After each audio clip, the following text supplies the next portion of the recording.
This morning, we are looking at the biggest risks the world faces in this new year. The Eurasia Group is a geopolitical risk research and consulting firm, and it releases a much-anticipated annual list of top risks, and it calls 2024, quote, a year of grave concern. Number one on the list, the U.S. versus itself. Yikes. The president and founder of Eurasia Group, Ian Bremmer, is with us now. Ian, thank you for being here. Always good to be with you guys. The U.S. versus self, you're going to have to explain that one. And also, you say this was not a close call. No, it's not a close call because the U.S., of course, is the most powerful country in the world. The economy's in very good shape. The U.S. is the only country with a global military that can project its power all over the world.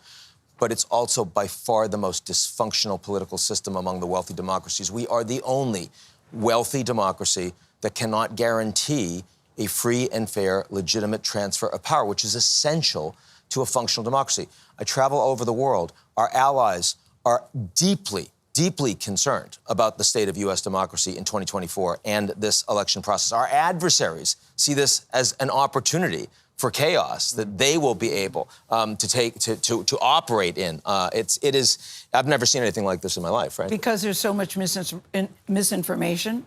Yes. Is that the issue? Indeed, because inside the U.S. you have people that no longer believe in or trust any of their major institutions, things like the judiciary and Congress and the president, but also things like the media and social media and the church. And when you look at that, I mean, those numbers have just been going down, down, down to unsustainable levels. Yeah. And you now have antagonists between Trump supporters and Biden supporters that do not share the same basic understanding of facts. In other words, very much like Israel and Hamas, very much like Russia and Ukraine. Number two, you say it's only getting worse this year. Why? The Israel-Hamas war. Because it's hard to see the war being contained, if I can use that term, to the territory of Gaza. There are so many ways for this to escalate.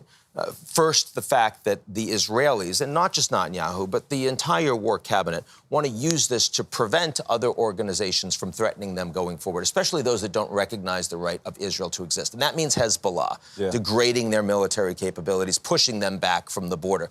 That risks a war. Then you have the Houthi issue from Yemen. The Americans have tried to deter them, including with allies. Hasn't worked, not as long as this war is going on. That means the U.S. is more likely to bomb them in Yemen. That would expand the war. Then you've got the Iranian proxies in Syria, in Iraq. You've got the radicalization of millions of Muslims around the world, some of whom will turn to violence, some of whom will engage in lone wolf attacks, some of whom will join terrorist organizations. So when I look at all of that, it's hard to see how this war remains contained to Gaza. And that doesn't mean U.S. versus Iran, $200 oil global recession, though it's possible, but it does mean it's going to get worse. And then you've got Russia and Ukraine third on the list, and you say there actually is a link between these three top items. What is that link? Well, the link is that in each of these cases, there's virtually no engagement in diplomacy between the two sides.